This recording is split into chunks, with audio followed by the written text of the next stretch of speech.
seria mesmo um casamento bem improvável, né? Mas hoje a gente está vivendo um outro momento, não é? Onde já se fala bastante nas organizações humanizadas, né? E dentro das organizações humanizadas cabe muito bem as relações sustentáveis. Ainda existem muitos desafios com relação a essas relações sustentáveis, à liderança. E aí eu convido vocês, nós mulheres, a olharmos hoje para esse bate-papo como uma relação sustentável de uma forma mais ampla, porque a relação sustentável ela é construída, né, no respeito, na confiança, na empatia, no apoio.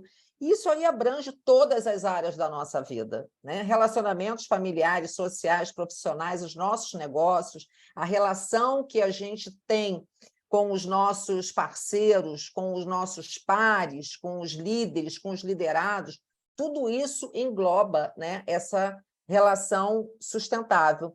E aí, para trazer como exemplo, a gente exercita isso diariamente no clube, porque as redes de conexão elas são um ponto-chave, né, para essas relações sustentáveis. A gente exercita, a gente acerta, a gente erra, a gente busca, a gente comenta, a gente... Então, a gente faz um exercício grande no clube de ensaio e erro, né? Coisa que a gente faz na nossa vida, mas como aqui a própria Rijarda colocou, né?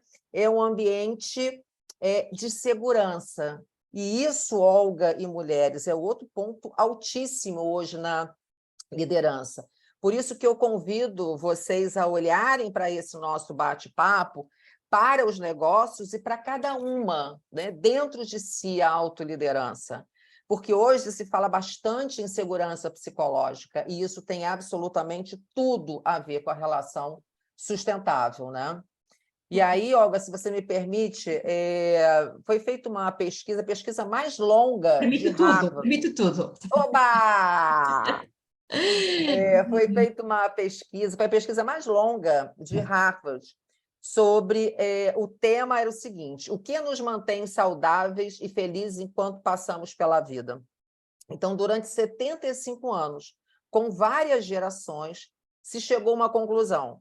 Inicialmente, a geração Y, né, ou Millennium, dizia que o que fazia o saudável e o feliz seria a riqueza. Depois foi dito que seria fama. Só que no final da pesquisa não foi nem riqueza e nem fama. Foram os bons relacionamentos, que são saudáveis e felizes, né? Então, os bons relacionamentos. Por quê? Porque foi comprovado que os bons relacionamentos contribuem para que o cérebro haja em conformidade emocional. E isso faz com que diminua dor emocional, dor física. Então, o estudo, foi o estudo, como eu falei, mais longo, né? Ele nos comprova que, de fato, o que mantém a coisa saudável, feliz ao longo da nossa vida são, de fato, os bons relacionamentos. E bons relacionamentos de um modo geral na nossa vida, né? Uhum. Olha, oh, Rô, e para as senhoras que estão aqui connosco, a Rô está ligada à área da psicologia. Eu da psicologia não tenho nada, só aquilo que a vida me ensinou. Sou uma mulher, sou engenheira, portanto sou muito mais lógica, racional. Não estou a dizer que a Rô não seja, mas às vezes tenho alguma dificuldade em, em perceber alguns conceitos porque funciono sempre muito mais com números.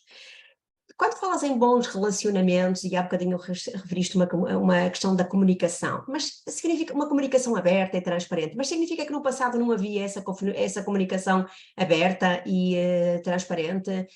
Em concreto, estes novos relacionamentos, esta liderança sustentável, esta forma como nós nos relacionamos nas empresas e, como tu dizes bem, as pessoas mais felizes vêm dos bons relacionamentos, isso em concreto significa o quê? Que mudanças é que tu vês, quer na vida pessoal das pessoas, quer nas organizações? Tens alguns exemplos? Eu sei que tem a comunicação, que tem a valorização e o reconhecimento, que agora também se fala bastante, mas a tua opinião é qual? O que é que tu observas? Então, a diferença de alguns anos para hoje é que com relação à liderança horizontal. né? Antigamente, a gente tinha a liderança hierárquica, era tradicional, né? Então, a coisa vinha de cima para baixo. Então, faço o que eu digo, não faço o que eu faço, e está mandado ali, né? E Até nas nossas obedecendo. famílias era assim, não era? O pai e Não a é? mãe diziam e nós calávamos. Nós nem nos atrevíamos a olhar. Era, não é? Pois é. Pronto, então já começa, né, na primeira empresa, porque se a gente olhar aqui para nós, né, por exemplo, do clube, nós somos uma empresa. Independente de pertencer a uma empresa de fato, cada uma de nós é uma empresa, não é? Como é que eu lido comigo nos meus diferentes papéis? Eu também tenho uma liderança hierárquica comigo? Ou eu tenho uma flexibilidade para entender o que é que o mercado está sugerindo, o que é que eu posso me adaptar, qual é o meu nível de adaptabilidade? Então, isso fala muito das relações sustentáveis, quando eu, comigo mesma, já começo a ter uma rigidez, começo a ter um mindset que não é de expansão, né? Então, quando eu me coloco num lugar mais tradicional, isso já diz um pouco sobre mim e sobre como eu me comando e como eu comando a minha empresa. Né? Algumas pessoas falam assim para mim, Rô, mas como é que eu vou trabalhar essa questão empresarial, organizacional, se sou eu equipe? Gente, sou eu equipe, mas sou eu equipe que tem uma relação de parceria com alguém que vai complementar aquilo que eu não tenho, que vai enriquecer aquilo que eu tenho. Então, eu preciso pensar grande, pensar na empresa como um todo, né? Então, antigamente, como era essa hierarquia, a gente não tinha essa comunicação aberta, a empatia, não eram palavras faladas, né? Até poderia Apoio. existir, mas não era falado, não Não era? era Não era falada, relevado. exato, exato. Valorização, reconhecimento, participação, inclusão, desenvolvimento profissional, é cada um por si. Então, hoje, essa ideia da empresa mais humanizada, e eu, de novo, trago aqui para a gente trazer essa empresa humanizada olhando para a gente, né? Olhando para cada um para si, né? O quanto a gente também é humanizada para a gente, porque, às vezes, Olga, existe uma questão de a minha relação com o outro, às vezes, é de muito maior compaixão do que comigo mesma. Às vezes, eu tenho uma autocobrança, uma autoexigência, né, interna, que para fora eu não faço isso. Verdade. Então, são análises que eu preciso fazer da minha vida, não é? Porque eu sou o reflexo da minha vida lá fora. Né? Então, agora trazendo para o lado pessoal, eu e minha nora, a gente conversa muito com os netinhos aqui, então eu tenho um mais velho, que às vezes tem uns hábitos em casa, e a gente costuma dizer assim, meu amor, eu poderia dizer para você que em casa está tudo bem, mas que na rua você não pode fazer isso. Só que o que a gente faz em casa, você replica na rua. Espelhem, claro. Sim, né? sim. Então, é mais ou menos isso. Aquilo que eu me coloco a fazer comigo, enquanto ninguém está vendo, né? Eu me coloco a fazer na rua de alguma forma. Então, quando eu olho para a liderança, eu preciso me fazer algumas perguntas, né? O quanto a minha comunicação aberta e ela é transparente, e com isso ela traz engajamento, não é? Isso vai me trazer o que de bom? Então, eu preciso me fazer algumas perguntas. Mas, respondendo você, basicamente, a questão que mudou de antigamente para agora é a liderança horizontalizada. Sim, sim, e eu vejo isso, e claro que há desafios, e vamos daqui a pouquinho já olhar aqui alguns desafios. E achei interessante tu trazeres um exemplo do clube, porque nós, estas 62 senhoras que estamos aqui, todas nós temos um negócio diferente, conhecemos cada uma o nosso negócio, poderíamos até ter um negócio ligeiramente semelhante com alguma das que está aqui, mas o nosso é diferente porque sou eu que estou aqui, é o Olga, e depois temos ali a Antónia, e depois temos a Carla e a Cristina, e cada uma de nós é diferente, cada uma tem a sua atividade de uma forma diferente. Foi interessante o exemplo que tu trouxeste do clube, porque eu vejo que também no clube nós procuramos que a comunicação seja aberta aberta e transparente. É sempre um desafio a comunicação, no clube também é, porque nós temos culturas diferentes, idades diferentes, senhoras diferentes, países diferentes, formações diferentes, backgrounds diferentes, e portanto às vezes o que eu entendo de uma forma a uma outra senhora que teve um background diferente e pode estar a entender de outra forma, não é?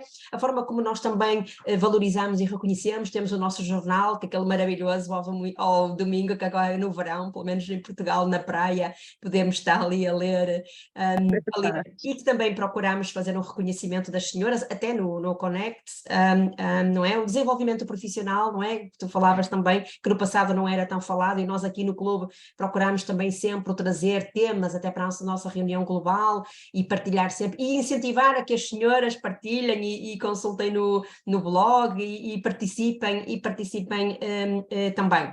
Mas esta questão da participação e da inclusão, eu também gostava, antes de passarmos aqui aos desafios, Rô, no passado não era assim, esta questão que agora que se fala muito da inclusão, mas como é que nós de uma forma horizontal incluímos todos? Porque eu sei que nem todos, alguns estamos incluídos, mas depois cada um tem a sua função e a sua responsabilidade, até mesmo dentro da família, não é? Dentro do pai para filho, e às vezes pode ser uma visão minha tradicional, às vezes parece que se confunde um bocadinho o filho a querer mandar na mãe, porque eles começam logo desde pequenitos, não é? Ali a resmungar e a querer mandar. Não há aqui, assim, às vezes algumas confusões do que é isto de inclusão? A tua opinião e percepção? Olha, você deu o exemplo do clube, eu vou me manter Porque é um nessa exemplo que linha. todas conhecemos, por isso não estou a Exato, a sardinha à exato. brasa, mas é um modelo que todas conhecemos e vale a pena, sim, explorarmos. E queria também dizer, se as senhoras tiverem alguma questão, se puserem, entretanto, não tem que ser aqui, tem um bate-papo entre eu e a Rô, mas se quiserem colocar alguma questão ou fazer aqui algum comentário no chat, a Rô terá todo o gosto depois em responder. Claro, Mas a com o Rô, maior prazer, com o maior prazer. diz então, Rô. E aí, pegando essa linha, né, do clube, nós praticamos, por exemplo, essa participação e inclusão num lugar muito claro, nas reuniões que nós temos master, que a gente participa de tomadas de decisão, porque um dos pontos, né, de participação e inclusão é tomada de decisão, né, e participar mais ativamente de uma situação. Então, a gente faz isso no clube, quando a gente está líder nos núcleos, que a gente tem reuniões, que coloca tudo na mesa, e ali a gente participa de tomadas de decisão, participa de melhoria, aí a gente leva isso para fora, para o nosso negócio, né? O quanto a gente inclui nessa liderança horizontal, o quanto, se de repente é numa empresa, o quanto o colaborador ele participa disso, o quanto eu, enquanto equipe, enquanto negócio, permito que há, de fato, uma participação de alguém, os feedbacks. Então, tudo isso faz parte da participação e inclusão, mas não é uma mera participação. Não é simplesmente a pessoa estar presente, de corpo presente, é ela participar, ela poder tomar a decisão, ela opinar, né? E ela ser incluída, para que ela tenha engajamento, pertencimento, tudo isso faz parte da liderança sustentável, não é? Sim. Olha, Rô, ocorreu-me, quando estavas a falar, e ocorreu-me aqui uma questão antes ainda de passar aos desafios, e que é, nós aqui no clube temos algumas senhoras que são empreendedoras. E ao serem empreendedoras, e são elas mesmas, não é? E é normal, podem estar assim a pensar, ok, isso é tudo muito bonito, mas isso é um dia, quando eu tiver uma empresa, essa questão de liderança, quando eu tiver uma equipa, mas eu não tenho uma equipa porque sou eu e eu mesma. Mas às vezes eu controlar-me a eu mesma, e de manhã às vezes a minha motivação é uma, à tarde é outra e à noite é outra. Pronto, às vezes eu e controlar-me eu mesma, aqui na mente, é diferente.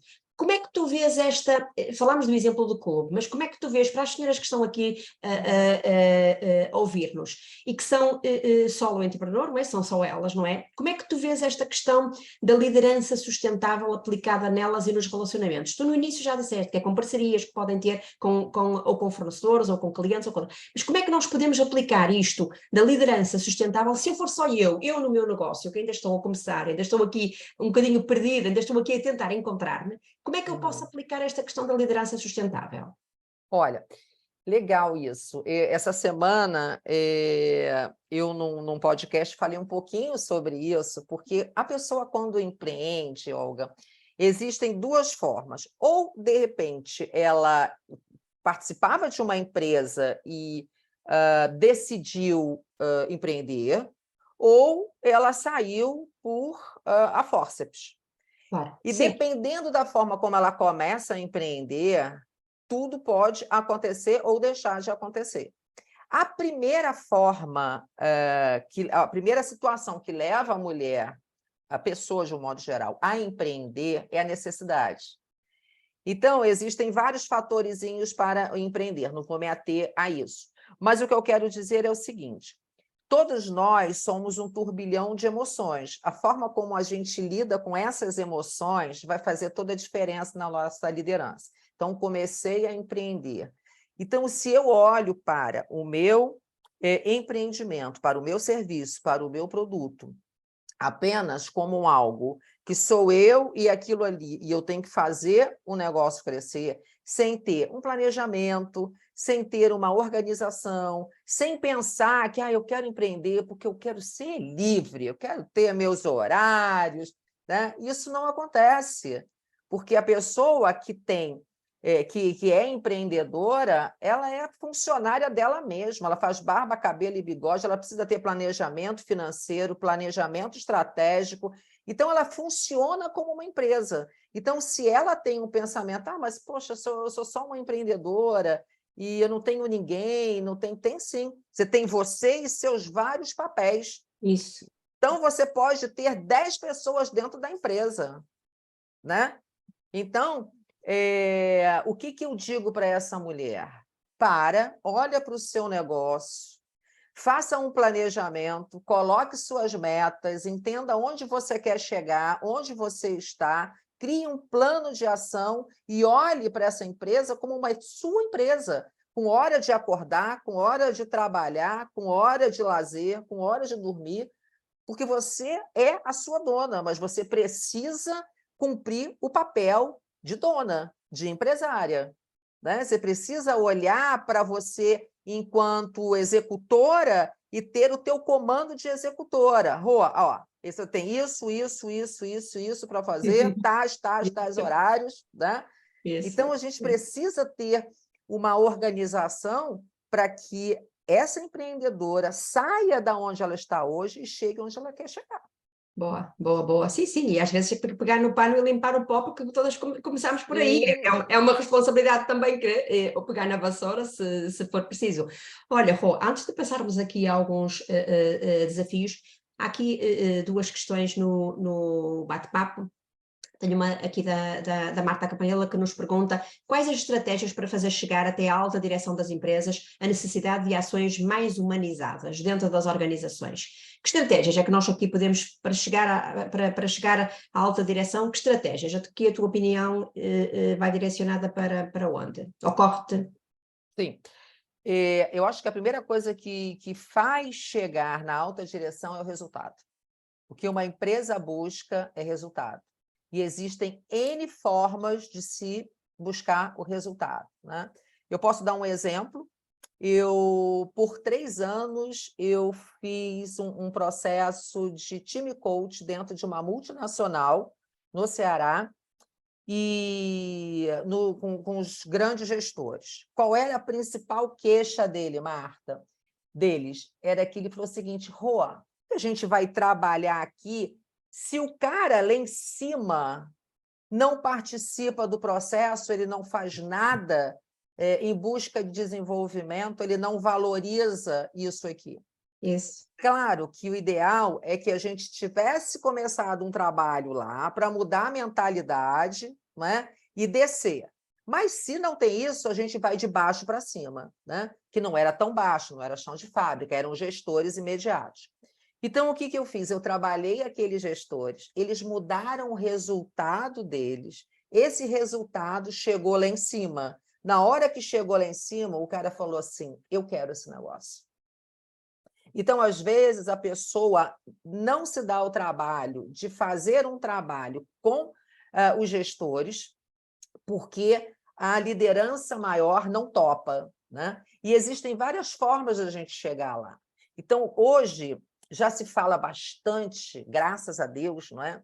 Em felicidade no trabalho, em engajamento, já se fala em significado. Então, a gente já fala, a gente já tem uma linguagem hoje, graças à psicologia positiva, que as empresas estão começando a mudar o entendimento de resultado. Em vez de ser aquela coisa fórceps, né, com tiro, porrada e bomba, ele entende que o resultado está ok, a gente vai buscar esse resultado, mas que a gente tem um outro caminho, um caminho sustentável, porque tiro, porrada e bomba não é sustentável. Ele acontece de forma estanque, aí entra num processo da pessoa ter medo de repente, ser mandado embora, de acontecer. Então, entra numa outra relação que nada tem a ver com sustentabilidade.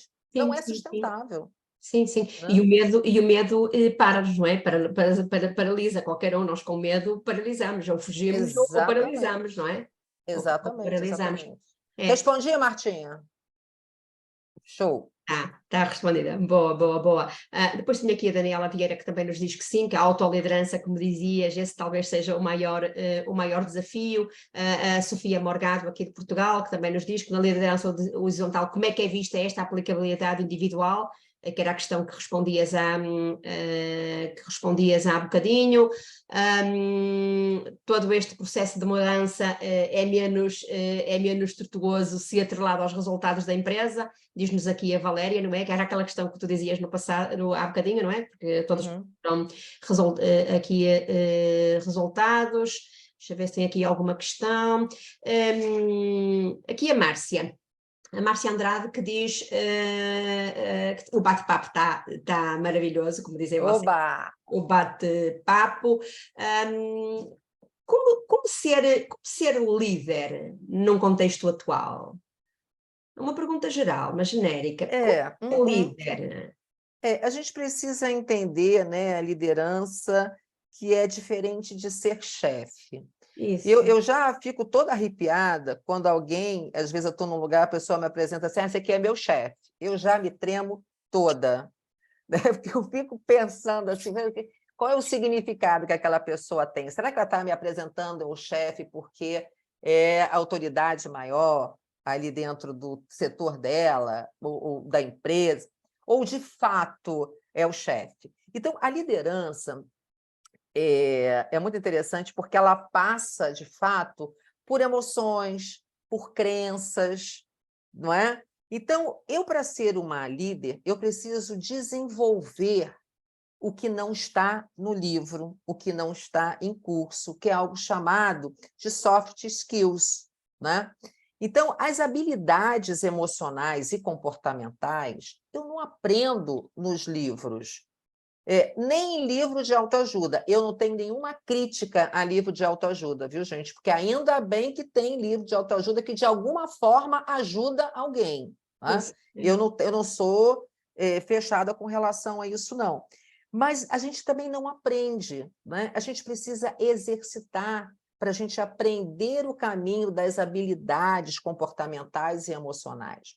Quando eu desenvolvo essas habilidades, eu consigo exercer o meu papel de líder, porque eu sei quem eu sou, porque eu me conheço, porque eu valorizo o outro, porque eu sou empática com o outro, e aquele outro me segue. Quando aquele outro me segue, eu sei que eu sou líder.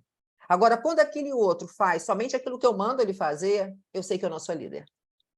Sim, sim. Quando eu trago a espontaneidade dessa pessoa, eu sei que eu sou líder. Sim. Olha, Rô, mas tu estavas agora na tua fala, como dizem vocês no brasileiro, que eu adoro esta expressão também, estavas agora na tua fala e a minha ocorreu-me, mas como é que eu identifico isso? Porque é fácil tu dizeres desenvolver competências e eu de repente até posso precisar de desenvolver uma empatia, vamos imaginar que eu até parto do princípio, ok, eu não comunico tão bem, eu não sou tão boa na empatia, eu tenho que desenvolver empatia, mas como é que eu identifico em mim mesma? Eu posso entender que tenho um mal-estar quando estou com alguém, eu vou empreender comer e agora quer internacionalizar e eu até fico nervosa, até me dá aquelas borboletas na barriga, nós até ficamos meias indispostas, não é? Aquele medo todo, mas como é que eu identifico essas emoções? Porque tu dizes, não é? Há que desenvolver emoções, mas como é que eu as identifico? Eu não sei se isto é uma pergunta lógica, mas para mim agora foi esta que me ocorreu. Claro, sem dúvida. Quando eu vou pensar em gerir, né, as minhas emoções, eu preciso saber que emoção que eu estou sentindo. E aí existem algumas emoções que são socialmente aceitas e outras não, né? Então, quando eu paro e falo, nossa, eu estou com muita raiva daquela pessoa, aí eu paro, falo, ok, o que me gerou essa raiva? Eu posso ter raiva? Posso, eu não preciso dizer que eu não tenho raiva. Não, eu tenho raiva. Eu só preciso identificar e transmutar. Não é? Eu não preciso ficar com isso dentro de mim, mas eu preciso entender. Ok, poxa, foi aquilo. O meu comportamento vai dizer para mim que emoção é essa. Eu só preciso internalizar e falar: opa, foi uma raiva que eu senti por isso, senti por aquilo, ok? Como é que eu mudo isso? Por que isso aconteceu? E o que é que eu posso fazer? Ponto. Eu saio daquele estado, eu não fico naquele estado. Né? Isso. A gente está Eu vivendo cultivo um aquele mundo. estado, não é? Que não vale nada, que não nos leva Não a é? A gente nenhum. está vivendo, Cacá, nossa querida maravilhosa, trouxe o Agosto Lilás para a gente, né? Que é o Basta a Violência da Mulher. E quando a gente olha que a gente pertence a grupos femininos e que a gente tem alguns sentimentos que a gente tem, e diz assim, mas é uma inveja branca. Ei, não tem inveja branca, meu amor. É uma Não tem invejinha sem inveja. maldade. Não tem. E inveja faz parte do ser humano. Aceite isso, ok. Como é que eu posso transmutar isso? Né? Como é que eu posso transformar a inveja em admiração? Porque a admiração aproxima aquilo do que eu quero do meu cérebro. A inveja afasta aquilo do meu cérebro. Então, se eu sou inteligente, eu vou trocar a inveja pela admiração. Né? Então, tudo isso são comportamentos que a gente tem, Olga, e que vai trazendo para a gente esse turbilhão de emoção e a gente vai gerindo a nossa emoção. Mas a gente precisa ter consciência dela. Eu não mudo aquilo que eu não tenho consciência, né?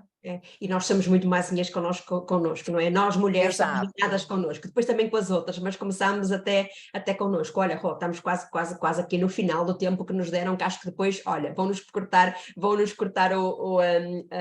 o pio. Desafios.